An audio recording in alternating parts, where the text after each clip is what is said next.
అదే RTV app వార్తల్ని క్షణాల్లో చదివే అవకాశం ఉంటుంది. ఒక న్యూస్ పేపర్, ఒక టెలివిజన్ ఛానల్ మీ చేతుల్లో ఎప్పుడూ ఉంటాయి. పర్సెప్షన్ ఏమున్నది? ఇప్పుడు పర్సెప్షన్ ఏంటంటే నామా నాగేశ్వరరావు గారు ఒక మంచి అభ్యర్థి, బీఆర్ఎస్ పార్టీకి ఒక బలమైన అభ్యర్థి అనేది ఒక పర్సెప్షన్, ప్రజల్లో ఉన్న పర్సెప్షన్. వాళ్ళు ఇంతవరకు అభ్యర్థిని డిసైడ్ చేయలే. 3 వారాలు ఎలక్షన్ పడిపోయింది, అభ్యర్థిని డిసైడ్ చేయలేకపోయారు.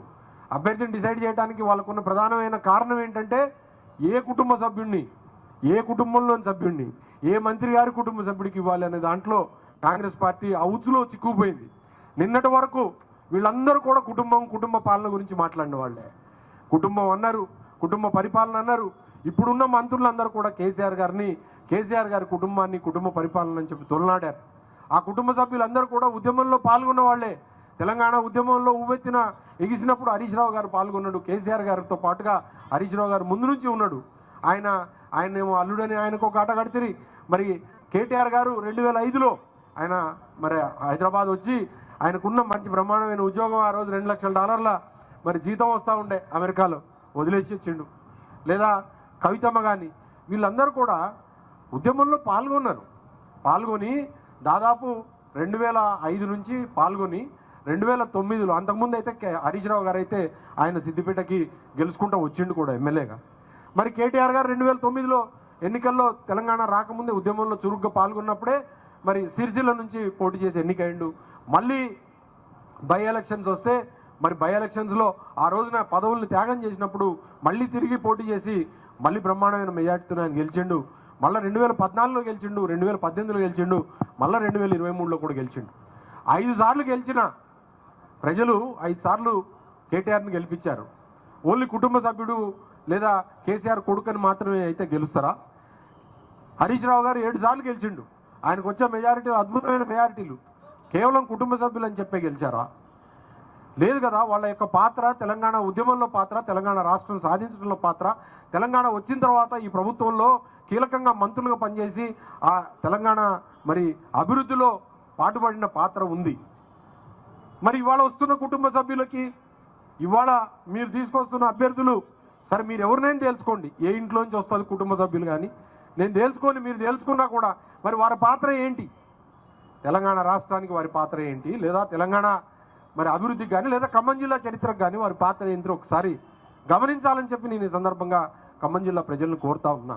మీ ముందు ఒక 20 ఏళ్ళు ఈ జిల్లాలో రాజకీయం చేసిన మరి సీనియర్ నామా నాగేశ్వరరావు గారు, వారు 10 సంవత్సరాలు మరి పార్లమెంటుకు పనిచేసిన వ్యక్తి, ఈ ప్రాంతానికి సంబంధించిన సమస్యలు పూర్తిగా అవగతం చేసుకొని తన గళాన్ని వినిపించిన వ్యక్తి, తెలంగాణ బిల్లు కోసం కానివ్వండి, లేదా ఈ 5 సంవత్సరాల్లో బీఆర్ఎస్ పార్టీ చేపట్టిన ఏ కార్యక్రమంలో అయినా సరే దాన్ని మరి తెలంగాణ ప్రజల యొక్క బీఆర్ఎస్ గళం, కేసీఆర్ గారి యొక్క వాదనని బలంగా పార్లమెంట్లో తీసుకుపోయిన వ్యక్తి.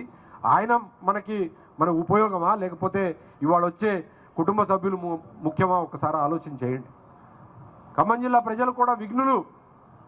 మరి వారందరికీ కూడా మేము రిక్వెస్ట్ చేసేది, అసెంబ్లీ ఎన్నికలప్పుడు ఒక రకమైన వింత వాతావరణం లేదా ఒక వేవ్ లాగా వచ్చి ఖమ్మం జిల్లాలో నిరాశాజనకమైన ఫలితాలు వచ్చినాయి. వస్తాయి ఫలితాలు అనేవి ఎప్పుడూ కూడా ఒక్కొక్కసారి నిరాశాజనకంగా ఉంటాయి.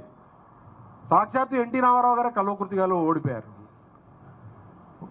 ఇందిరాగాంధీ గారే ఓడిపోయారు. మన ఎమర్జెన్సీ తర్వాత చాలా పెద్ద ఎమర్జెన్సీ కన్నా ముందు బంగ్లాదేశ్తోని యుద్ధం జరిగి మనం ఆ యుద్ధంలో గెలిచిన తర్వాత సాక్షాత్తు వాజ్పేయి గారే కాళికామాత అన్నాడు పార్లమెంట్లో.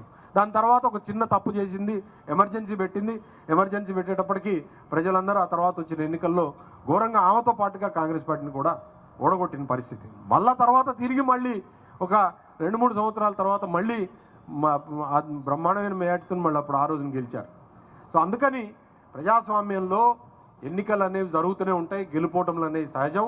కాబట్టి వాటిని మనం ఓటం వచ్చినప్పుడు నిరుత్సాహం చెందటం, గెలుపు వచ్చినప్పుడు పొంగిపోవటం, అధికారం వచ్చినప్పుడే కనపడటం, అధికారం లేనప్పుడు కనపడకపోవటం అనేది మనం పార్టీగా కరెక్ట్ కాదు. పార్టీకి మనం న్యాయం చేయాలి అని అంటే ఇది కరెక్ట్ టైం. ఇప్పుడు మనం ఈ గులాబీ జెండా వేసుకొని కనపడాల్సిన అవసరం ఉంది. ఎవరికి భయపడాలా, దేనికి భయపడాలా? ఏం తప్పు చేసినాం? సరే 4-5 నెలలు పిట్ట ఊపుతుండొచ్చు కాక, నో ప్రాబ్లం. ఇంకో 4-5 నెలలు ఊపుతారేమో. కానీ ఒక్కసారి ప్రజలు మనం వెంబట నడవటం మొదలుపెట్టిన తర్వాత అప్పుడు ఈ భయాలు భయకంపితాలు అవన్నీ కూడా మళ్ళీ పనిచేయవు. మళ్ళీ కానీ ఈ రోజున ఈ ఎన్నిక కోసం పనిచేయడం కోసం ఈ పరిస్థితుల్లో పార్టీ కోసం నిలబడలేకపోయామే అనే ఒక చింతించాల్సిన పరిస్థితి మరి కార్యకర్తకు కానీ నాయకుడికి కానీ రాకూడదు. అది గుర్తుపెట్టుకోవాల్సిన అవసరం ఉంది. ఈ పార్టీ 10 సంవత్సరాలు అధికారంలో ఉన్నప్పుడు అనేక మందికి పదవులు ఇచ్చింది, అనేక మందికి పనులు చేసింది, ప్రజలకు కూడా పనులు చేసి పెట్టింది. ఉదాహరణకు ఖమ్మమే తీసుకుందాం. ఖమ్మం నియోజకవర్గంలోనే పాలకవర్గంగా 2 సార్లు పాలకవర్గం బీఆర్ఎస్ పార్టీ ఒంటి చేతితో గెలిచినాం. అంతకుముందు ఎప్పుడు పొత్తులు లేదా చిత్తులు ఉండేవి, కానీ ఒంటి చేత్తోని బీఆర్ఎస్ మరి అధికారంలోకి రావడం 2016 కానీ 2022 కానీ మరి ఇంతమందికి అవకాశాలు వచ్చినాయి. అలాగే బీఆర్ఎస్ అధికారంలో ఉన్నప్పుడు గ్రామ స్థాయి నుంచి తీసుకొని అనేక మంది సర్పంచులకు కానీ ఎంపీటీసీలకు కానీ లేకపోతే మరి సింగిల్ విండో చైర్మన్లకు కానీ లేకపోతే ఇతరత్ర నామినేటెడ్ పదవులు కానీ మార్కెట్ డైరెక్టర్లు కానీ మార్కెట్ చైర్మన్లకు కానీ లేదా ఇతరత్ర నామినేటెడ్ పదవుల్లో కూడా కార్యకర్తలకు అవకాశం లభించింది. మిత్రులారా, మనం ఎప్పుడు కేసీఆర్ గారు ఒకటే చెప్పిండు, మన ఇల్లు బాగుంటే మనం బాగుంటాం, ఇల్లు బాగుండాలి, దాంట్లో నీడ ఉంటే అందరు ఉంటారు దాని కింద, మన ఇల్లు చెడగొట్టుకోకూడదని చెప్పినాం. కానీ కొన్ని దురదృష్టకరమైన పరిస్థితుల దృష్ట్యా ఖమ్మం జిల్లాలో మనకి గతంలోనూ ఇప్పుడు కూడా బీఆర్ఎస్ పార్టీకి అసెంబ్లీ ఎన్నికలు జరిగినప్పుడు ఆశాజనకమైన ఫలితాలు వస్తలేవు. మళ్ళీ అదే పార్లమెంట్కి వచ్చేటప్పటికి ఆశాజనకమైన ఫలితాలు వస్తూ ఉన్నాయి. తప్పకుండా ఈసారి ఆ ట్రెండ్ కొనసాగుతుంది పార్లమెంటు వరకే. ఆ తర్వాత మళ్ళీ అసెంబ్లీకి మళ్ళీ ట్రెండ్ మార్చుకొని అసెంబ్లీలో మళ్ళీ అందరం గెలిచే విధంగా కూడా ఈసారి ప్రయత్నం చేస్తామని చెప్పి కూడా ఈ సందర్భం తెలియజేస్తాం. కాకపోతే ఇప్పుడు ఇది నీడ్ ఆఫ్ ది అవర్. ఇవాళ మనం ఆలోచన చేయాల్సింది ఏంటంటే, మనకి ఈ తెలంగాణ రాష్ట్రంలో మొన్ననే ఒక సర్వే వచ్చింది మిత్రులారా, మనం అందరం కూడా సోషల్ మీడియాలో చూసాం. నిన్న కేసీఆర్ గారు కూడా చెప్పారు, తప్పకుండా గెలిచే స్థానాలు బీఆర్ఎస్ పార్టీకి 8 స్థానాలు తప్పకుండా గెలుస్తాయని. ఆయన సిప్యాక్ అని ఒక సంస్థ మరి వాళ్ళు చేసిన సర్వే పోయినసారి చాలా కరెక్ట్గా చెప్పిండంట. కేసీఆర్ గారు కూడా చెప్తా ఉన్నారు, అందరూ అన్ని రకాల సర్వేలు చేసినా బీఆర్ఎస్ పార్టీకి మొన్న జరిగిన అసెంబ్లీ ఎన్నికల్లో మీకు 40 వస్తాయి, కాంగ్రెస్కి 64 వస్తాయి, 65 వస్తాయని అంతే కరెక్ట్గా చెప్పిండు. అట్లనే వచ్చినాయి. అదే సంస్థ ఇప్పుడు చెప్తా ఉన్నది 8 స్థానాలు పక్కాగా గెలిచే అవకాశం ఉంది, ఇంకొక 4 స్థానాల్లో మంచి పోటీలో ఉన్నది బీఆర్ఎస్ పార్టీ అని. అయితే ఈ 8 స్థానాల్లో మిత్రులారా, నేను కూడా చూసా ఆ సర్వే నెంబర్, ఈ 8 స్థానాల్లో మన ఖమ్మం ఉండటం అనేది ఆ సర్వేలో అనేది ఒక మంచి శుభసూచకం. సిప్యాక్ ఇచ్చిన సర్వే మనం దాదాపు 5.75% ఇంకా పైన మరి కాంగ్రెస్ కన్నా ముందున్నాం. సో ఇంకా ముందుకు పోవాలా, మన అభ్యర్థి మనకు తెలుసు కాబట్టి మనం తరుముకుంటా మనం ముందుకు పోయి ప్రజల దగ్గర పోయి ఓట్లాడుకుంటే ఆ పర్సంటేజ్ ఇంకా పెరుగుకుంటూ పోతుంది.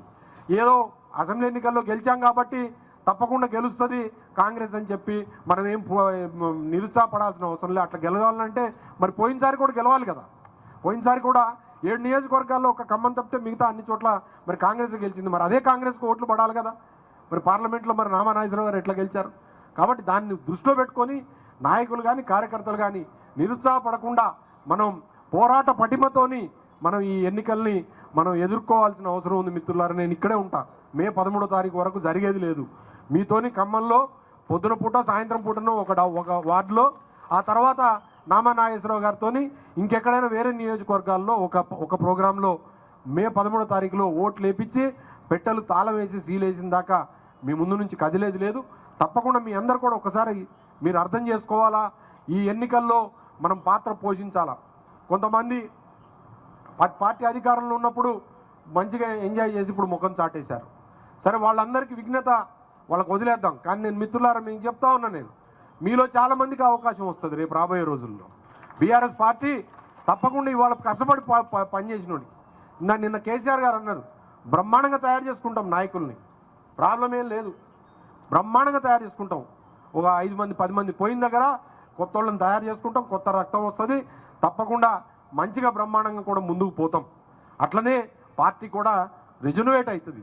ఇప్పుడు ఎల్లకాలం మేమే ఉంటామా, నా తర్వాత ఎవడో ఒకడు వస్తారు, రాకుండా ఉండరు కదా. వాళ్ళని తయారు చేసుకోవడంలోనే పార్టీ మరి బ్రహ్మాండమైన అందంగా తయారవుతుంది.